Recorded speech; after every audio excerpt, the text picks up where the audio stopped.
as the land of fire vanished behind a horizon of smoke. The ragtag survivors huddled in their stolen fleet, their hands still bloodied from the desperate fight to reclaim their freedom. Amidst the whipping of the rope and the exhausted sight of commoners who had built this ship from scraps, an old man's laughter cut through the salt air like a jagged blade. He mocked their trembling hands on the oars, sneering that only a trained expert deserved the title of captain, while the ignorant masses were fit only to follow. This was the same sage who had tutored the very tyrant currently burning the city, a man who had watched the slaughter in silence, offering neither a sword for the rebellion nor a hammer for the hulks. To the refugee, he was no longer a seeker of truth, but a merely bitter baggage, a passenger who had contributed nothing to the escape, yet felt entitled to judge the navigation of survivors who had carried him to safety. We all know the legendary death of Socrates, a martyr for integrity who chose hemlock over silence. A bitter irony, a victim of the very free speech for which democracy praised itself.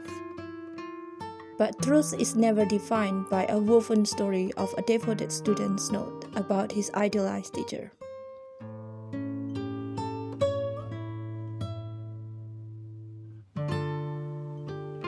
Before the cataclysmic event of 404 BCE, the Athenian ecclesia stood as the sovereign heart of a radical experiment in direct democracy. It was the primary body where all eligible male citizens exercised the right to shape the law and foreign policies of the city-state. The ecclesia held the authority to declare war, ratify treaties, and elect high-level officials. Perhaps its most potent tool for self-preservation was ostracism, a legal process by which the citizenry could vote to exile any individual deemed a threat to the democratic order for a period of 10 years. However, this direct system was far from universal. Participation was strictly limited to the free adult male citizen, excluding women, enslaved people, and metics, who despite their economic contribution, possessed no political rights. This exclusion created a distinct boundary between the franchised and disfranchised. But within the body of citizens itself, a more volatile division existed, the ongoing tug-of-war between the demos and the aristoi. Historically, the aristocracy maintained influence through ancestral prestige and specific institutional roles, such as the Areopagus, a conservative council composed of former high-ranking magistrates or archons.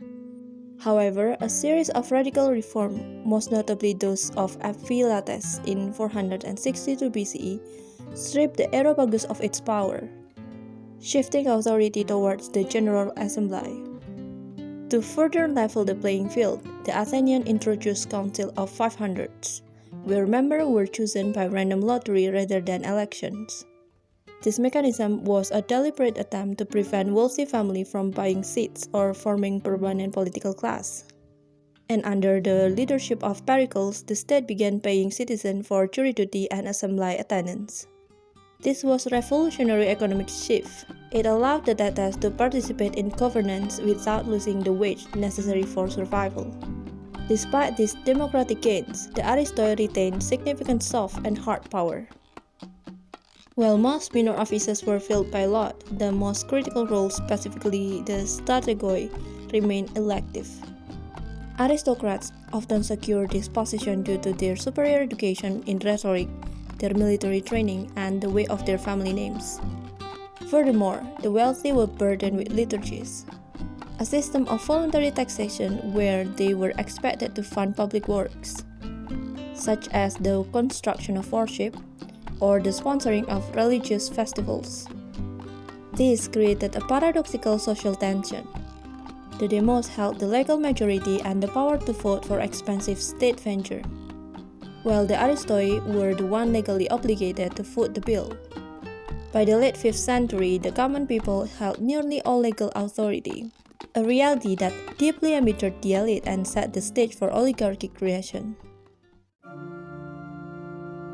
The structural tension within the Athens were brought to a breaking point by the failure of the Sicilian expedition. This was not merely a military defeat. it was a socio-political earthquake. The total loss of over 4,000 men and 200 ships shattered the internal cohesion of the city. In the wake of the disaster, the Athenian public was consumed by a crisis of confidence.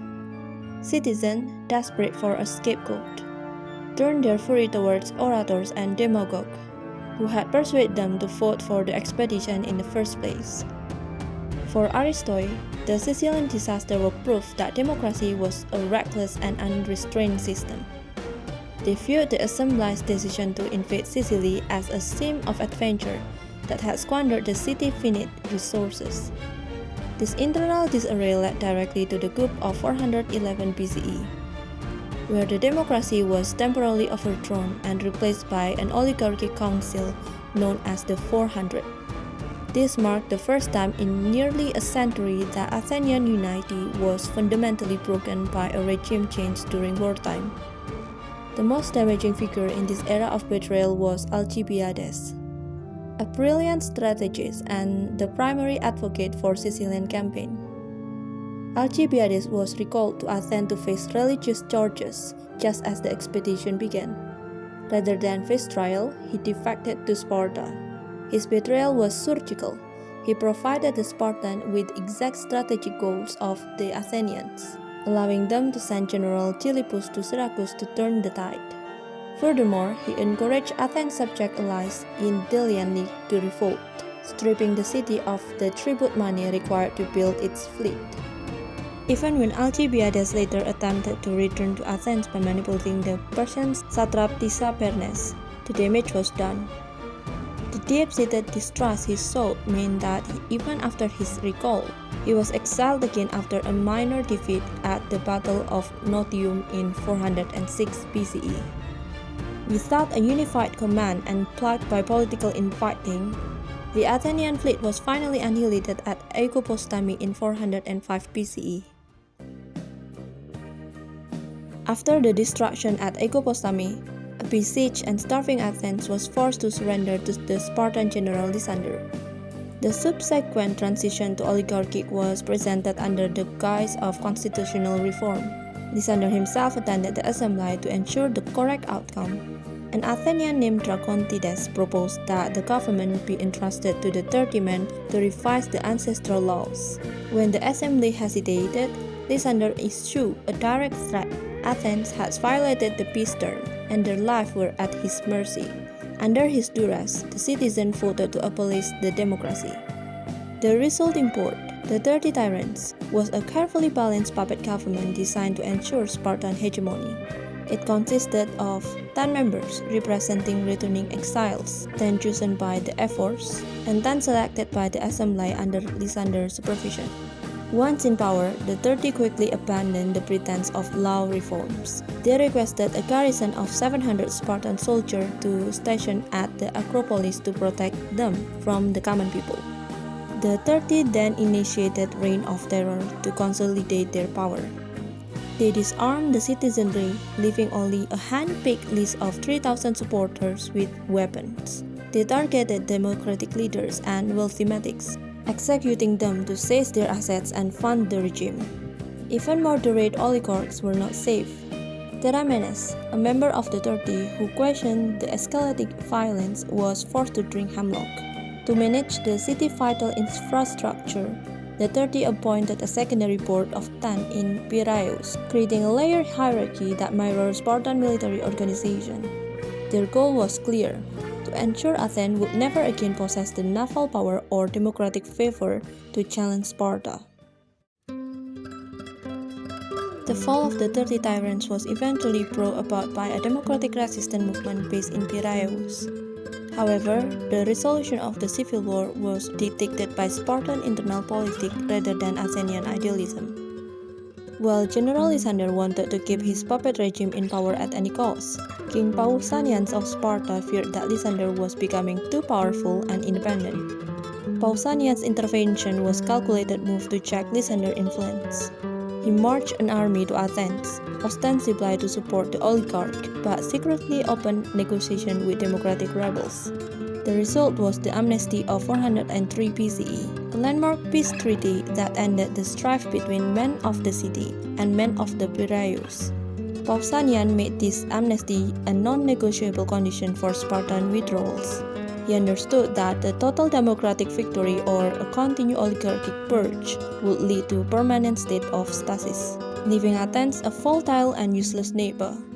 The amnesty required every citizen to swear an oath, a legal commitment to not remember wrongs.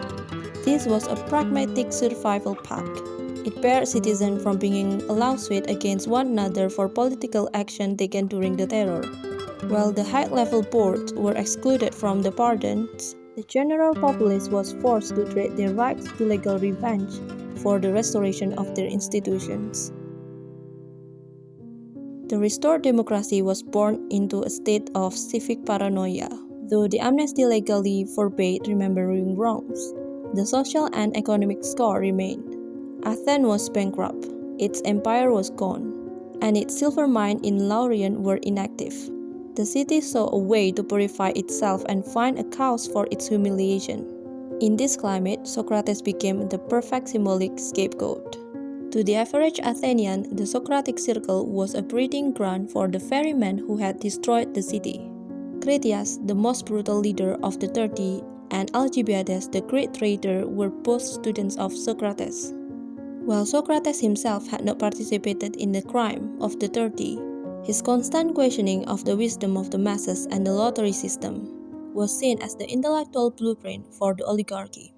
Because the amnesty barred the demos from prosecuting Socrates for his political association, they utilized a proxy charge impiety and corrupting the youth. The trial was a manifestation of city insecurity. The public believed that their defeat was a sign of divine anger, and Socrates' questioning of the traditional gods made him spiritually liability.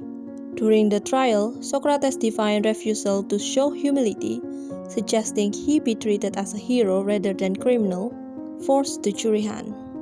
In the eye of the restored demos, letting him walk free would signal that the democracy was weak. His execution was a political necessity, a symbolic act of burying the intellectual roots of tyranny to ensure the survival of the fragile new peace. Athens was in a bruised state after a battle to win their freedom back while chained their fury with amnesty. They compromised and swallowed their anger to restore their democracy. Yet even after all of that, Socrates still blatantly provoked their fragile new peace. He lived in the philanthropy of his mind. He constantly questioned the meaning of life and said that he knew nothing, while constantly questioning the other's choice of life as if he knew everything. Maybe he's been asking questions for way too long, and he forgot that to question life itself is a luxury. Most didn't have time to even think about why their ship sank, because they were busy rowing to make the ship move. The trial of Socrates ultimately represents a collision of two distinct forms of greed. On one side, Socrates was driven by an intellectual greed to be right, his skepticism hardened by the systemic failure of Athenian democracy that had collapsed into Sicilian tragedy. On the other hand, the demos possessed a greed for better tomorrow, a desperate hope that often left them vulnerable to the empty promises that had already led to their ruin. Both parties stood firmly on their own interests. Socrates has ample reason to question the efficiency of failing system. Yet Athenians had every right to resent him, viewing his teaching as a very seed of their current misery. Though Socrates did not participate in the atrocity of the 30 Tyrants oligarchy, his failure to join those who fighting for freedom bred a deep-seated fear that his philosophy might birth another repressive regime. Rather than seeking a quiet existence, he purposefully provoked a weary and traumatized public, faced with a choice between the persistent defiance of an old man and the safety of their families. A juror decision for death became a calculated act of self-preservation. In the end, the verdict was not a matter of heroism, but a choice for individual survival over a man who refused to stop poking the sleeping tiger. For Socrates, an unexamined life is not worth living. But for many Athenians, even the unexamined one is still preciously the life that they fight for all their might. And how about you? Do you also think an unexamined life is not worth living? Or that all life is equally worth living?